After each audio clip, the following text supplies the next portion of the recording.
BBMP news 9ಗೆ ಸ್ವಾಗತ.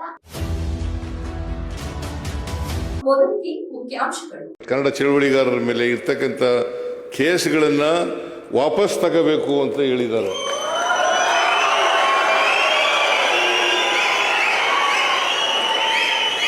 ಇದಕ್ಕೆ ಜಾಸ್ತಿ ಶಿಳ್ಳೆ ಬರ್ತಾ ಇರೋದು ನೋಡಿದ್ರೆ ಬಹಳ ಕೇಸ್ಗಳಿದ್ದಾವೆ ಅಂತ ಹೇಳಿ ಗೊತ್ತಾಗ್ತದೆ. ನಾನು ಒಂದು ಸಬ್ ಕಮಿಟಿ ಮಾಡಿದ್ದೀನಿ. ಅದಕ್ಕೆ ಪರಮೇಶ್ವರ್ ಅವರು ಗೃಹ ಸಚಿವರು ಅಧ್ಯಕ್ಷರಾಗಿದ್ದಾರೆ. ಅವ್ರ ಜೊತೆ ಕೂಡಲೇ ಮಾತಾಡಿ ಕನ್ನಡ ಹೋರಾಟಗಾರರ ಮೇಲೆ ಇರ್ತಕ್ಕಂಥ ಎಲ್ಲ ಕೇಸುಗಳನ್ನು ಕೂಡ ವಾಪಸ್ ತಗೊಳ್ತಕ್ಕಂಥ ಕೆಲಸವನ್ನು ಮಾಡ್ತೀನಿ ಅಂತಕ್ಕಂಥ ಮಾತುಗಳನ್ನು ಈ ಸಂದರ್ಭದಲ್ಲಿ ಹೇಳಲಿಕ್ಕೆ ಬಯಸ್ತಾ ಇದ್ದೀನಿ. ಇದು ಹೆಚ್ಚು ಮಾತನಾಡ್ತಕ್ಕಂಥ ಸಭೆ ಅಲ್ಲ. ನಾನು ಇವತ್ತೂ ಕೂಡ ಕರ್ನಾಟಕದಲ್ಲಿ ಕನ್ನಡದಲ್ಲೇ ಸಹಿ ಮಾಡ್ತಕ್ಕಂಥದ್ದು, ಕನ್ನಡದಲ್ಲೇ ಟಿಪ್ಪಣಿಯನ್ನು ಬರೀತಕ್ಕಂಥ ಕೆಲಸವನ್ನು ಮಾಡ್ತಾ ಇದ್ದೇನೆ. ಆದರೆ ಒಂದು ನಿಮ್ಮಲ್ಲಿ ಮನವಿ ಮಾಡಲಿಕ್ಕೆ ಬಯಸ್ತಾ ಇದ್ದೇನೆ. ಕರ್ನಾಟಕದಲ್ಲಿ ಕನ್ನಡ ವಾತಾವರಣವನ್ನು ಅನಿವಾರ್ಯತೆಯನ್ನು ನಿರ್ಮಾಣ ಮಾಡಬೇಕಾಗಿರ್ತಕ್ಕಂಥದ್ದು ಕನ್ನಡಿಗರಾದಂಥ ನಮ್ಮೆಲ್ಲರ ಜವಾಬ್ದಾರಿ ಅಂತಕ್ಕಂಥದ್ದನ್ನು ಅರ್ಥ ಮಾಡ್ಕೋಬೇಕಾಗ್ತದೆ. ಇವತ್ತು ಕರ್ನಾಟಕದಲ್ಲಿ ಕನ್ನಡ ಕಲಿದೇನೆ ಬದುಕಬಹುದು ಅಂತಕ್ಕಂಥ ವಾತಾವರಣ ಇದೆ. ಅನಿವಾರ್ಯತೆ ಇಲ್ಲ, ಕನ್ನಡ ಕಲಿಬೇಕಾದಂಥ ಅನಿವಾರ್ಯತೆ ಇಲ್ಲ, ಅಂಥ ವಾತಾವರಣ ಕೂಡ ಇಲ್ಲ. ಅದಕ್ಕೋಸ್ಕರ ನಾವೆಲ್ಲ ಕನ್ನಡಿಗರು ಒಂದನ್ನು ಮಾಡಲೇಬೇಕಾದಂಥ ಅಗತ್ಯ ಇದೆ ಅಂತಂತಂದರೆ, ಯಾರೇ ಬೇರೆ ಭಾಷೆಯವರು ಇರ್ತಾರಲ್ಲ, ಬೇರೆ ಭಾಷೆಯಲ್ಲಿ ಮಾತಾಡಿದ್ರೆ ನಾವು ಕನ್ನಡದಲ್ಲೇ ಮಾತಾಡ್ತಕ್ಕಂಥ ಕೆಲಸವನ್ನು ಮಾಡಬೇಕು.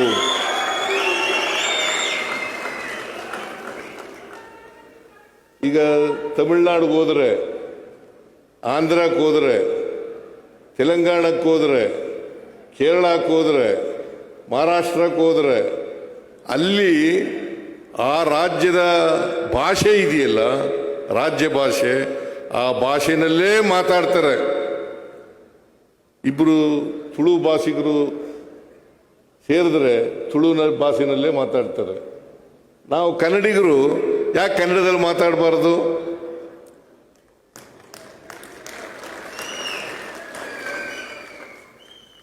ಅಂತ ಕನ್ನಡದಲ್ಲೇ ನಾ ಕನ್ನಡದಲ್ಲೇ ಮಾತಾಡ್ತೀನಿ.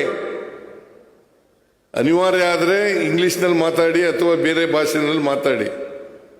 ನಾನು ಯಾವತ್ತೂ ಕೂಡ ಬೇರೆ ಭಾಷೆ ಕಲಿಬೇಡಿ ಅಂತ ಹೇಳಲ್ಲ, ಆದರೆ ಕಲೀರಿ, ಕನ್ನಡಿಗರಾಗಿರಿ ಅಷ್ಟೇನೆ. ಬೇರೆ ಭಾಷೆ ಕಲೀರಿ.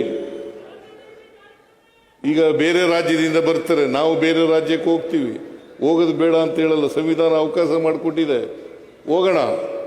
ಆದರೆ ಇಲ್ಲಿ ಬಂದ ಮೇಲೆ ಕನ್ನಡಿಗರಾಗ್ತಕ್ಕಂಥ ನಾವು ಕನ್ನಡಿಗರಾಗಿ ಮಾಡ್ತಕ್ಕಂಥ ಕೆಲಸವನ್ನು ಮಾಡಬೇಕಾಗಿದೆ ಅಂತಕ್ಕಂಥ ಮಾತುಗಳನ್ನು ನಾವು ತಿಳ್ಕೋಬೇಕಾಗ್ತದೆ ಅಲ್ವಾ?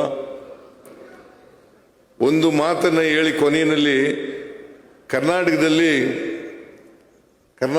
ನಾವು ಟ್ಯಾಕ್ಸ್ ಎಷ್ಟು ಕೊಡ್ತೀವಿ ಗೊತ್ತಾ ನಿಮಗೆ? ಒಂದು ವರ್ಷಕ್ಕೆ 4.5 ಲಕ್ಷ ಕೋಟಿಗೂ ಹೆಚ್ಚು ತೆರಿಗೆಯನ್ನು ಕೊಡ್ತಾ ಇದ್ದೀವಿ. ಒಂದು ವರ್ಷಕ್ಕೆ 4.5 ಲಕ್ಷ ಕೋಟಿ. ನಮಗೆ ಕೇಂದ್ರದಿಂದ ಬರ್ತಕ್ಕಂಥದ್ದು ಎಷ್ಟು ಗೊತ್ತಾ? ಬರೀ 14 ಪೈಸೆ ಮಾತ್ರ. 1 ರೂಪಾಯಿ ತೆರಿಗೆ ಕಟ್ಟಿದ್ರೆ ನಮಗೆ ಕೇಂದ್ರದಿಂದ ಬರ್ತಕ್ಕಂಥದ್ದು 14 ಪೈಸೆ ಮಾತ್ರ. ಇನ್ನು ಉಳಿದದೆಲ್ಲ ಅವರೇ ಇಟ್ಕೋತಾರೆ. ಇದನ್ನು ನಾವು ಕನ್ನಡಿಗರಾದಂಥವರು ತಿಳ್ಕೋಬೇಕಾಗ್ತದೆ. 4.5 ಲಕ್ಷ ಕೋಟಿ ಇಷ್ಟಾದರೂ ಕೂಡ ಈ ದೇಶದಲ್ಲಿ ವ್ಯಕ್ತಿಗತವಾದಂಥ ವರಮಾನ ಇದೆಯಲ್ಲ, ಅದರಲ್ಲಿ ಇಡೀ ದೇಶದಲ್ಲಿ ಕರ್ನಾಟಕ ನಂಬರ್ ಒಂದು ರಾಜ್ಯ ನಂಬರ್ ಒನ್ ರಾಜ್ಯ ಅಂತೇಳಿ ನಾವು ಇವತ್ತು ಅರ್ಥ ಮಾಡ್ಕೋಬೇಕಾಗ್ತದೆ. ಇಷ್ಟಾದರೂ ತಲಾ ಆದಾಯದಲ್ಲಿ ಕಾರಣ ಯಾಕಪ್ಪ ಅಂತಂದರೆ ನಾವು ತಂದಿರತಕ್ಕಂಥ ಅನೇಕ ಕಾರ್ಯಕ್ರಮಗಳಿಂದ ಇವತ್ತು ನಾವು ಮುಂಚೂಣಿಗೆ ಬಂದಿದ್ದೀವಿ ಅಂತಕ್ಕಂಥದ್ದನ್ನು ಅರ್ಥ ಮಾಡ್ಕೋಬೇಕಾಗ್ತದೆ. ಅದರಿಂದ ಕೇಂದ್ರದಿಂದ ಕರ್ನಾಟಕಕ್ಕೆ ದೊಡ್ಡ ಅನ್ಯಾಯ ಆಗ್ತದೆ. ಹಿಂದಿ ಭಾಷೆಯನ್ನು ಆಗಾಗ ಏರ್ತಕ್ಕಂಥ ಪ್ರಯತ್ನಗಳನ್ನು ಮಾಡ್ತಾರೆ. ಆದರೂ ನಮ್ಮ ರಾಜ್ಯ ಸರ್ಕಾರ ಹಿಂದಿ ಭಾಷೆಗೆ ವಿರೋಧ ಇಲ್ಲ, ಆದರೆ ಅದು ಒಂದು ರಾಷ್ಟ್ರ ಭಾಷೆ ಅಲ್ಲ ಅಂತಕ್ಕಂಥದ್ದನ್ನು, ಕನ್ನಡವೇ ಸಾರ್ವಭೌಮ ಭಾಷೆ ಅಂತಕ್ಕಂಥದ್ದನ್ನು ಅರ್ಥ ಮಾಡ್ಕೊಳ್ತಕ್ಕಂಥ ಕೆಲಸವನ್ನು ಮಾಡಬೇಕಾಗ್ತದೆ. ಕನ್ನಡವೇ ಸಾರ್ವಭೌಮ ಭಾಷೆ. ಇದು ಭಾಷಾವಾರು ಪ್ರಾಂತ್ಯ ವಿಂಗಡಣೆ ಆಗಿರ್ತಕ್ಕಂಥದ್ದು. ಕರ್ನಾಟಕ ಆಗಬೇಕಾದ್ರೆ ಆಮೇಲೆ ಭಾಷಾವಾರು ವಿಂಗಡಣೆ ಆದಮೇಲೆ 1956 ಜನವರಿ ನವೆಂಬರ್ 1ನೇ ತಾರೀಕು ಭಾಷಾವಾರು ಪ್ರಾಂತ್ಯ ಆಯಿತು 1956ನೇ ಇಸ್ವಿನಲ್ಲಿ. ಆದರೆ ಮೈಸೂರು ರಾಜ್ಯನೇ ಅಂತ ಹೇಳಿ ಮುಂದುವರೆದಿತ್ತು. 73ರಲ್ಲಿ ದೇವರಾಜ ಅರಸನವರು ಮುಖ್ಯಮಂತ್ರಿ ಆಗಿರುವಾಗ ಕರ್ನಾಟಕ ಅಂತ ಹೇಳಿ ನಾಮಕರಣ ಆಯಿತು. 50 ವರ್ಷ ತುಂಬಿತು. 50ನೇ ವರ್ಷ ಮಾಡಬೇಕಾಗಿತ್ತು, ಆಚರಣೆ ಮಾಡಬೇಕಾಗಿತ್ತು. ಆದರೆ BJP ಸರ್ಕಾರ ಇತ್ತು ಕರ್ನಾಟಕದಲ್ಲಿ. ಅವರು 50ನೇ ವರ್ಷವನ್ನು ಮಾಡ್ತಕ್ಕಂಥ ಕೆಲಸವನ್ನು ಮಾಡಲಿಲ್ಲ. 51 ವರ್ಷ ಆದರೂ ಕೂಡ ಕರ್ನಾಟಕ ನಾಮಕರಣ ಆಗಿ 50 ವರ್ಷ ತುಂಬಿದೆ, 51ನೇ ವರ್ಷ ಅಂತ ಹೇಳಿ ನಾನು ಬಜೆಟ್ನಲ್ಲಿ ಘೋಷಣೆ ಮಾಡಿ ನಾವು ಈ 50ನೇ ವರ್ಷವನ್ನು ಆಚರಣೆ ಮಾಡ್ತೇವೆ ಅಂತಕ್ಕಂಥ ಮಾತುಗಳನ್ನು ಹೇಳಿದೆ ನಾನು.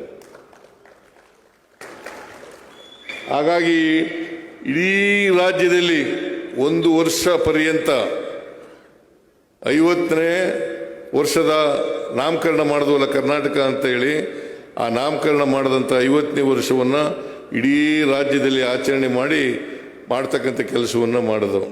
ಅದರ ಪ್ರಯುಕ್ತ ವಿಧಾನಸೌಧದ ಮುಂಭಾಗದಲ್ಲಿ ಭುವನೇಶ್ವರಿ ಪ್ರತಿಮೆಯನ್ನು ಸ್ಥಾಪನೆ ಮಾಡ್ತಕ್ಕಂಥ ಕೆಲಸವನ್ನು ಕೂಡ ಮಾಡಿದ್ದೀವಿ.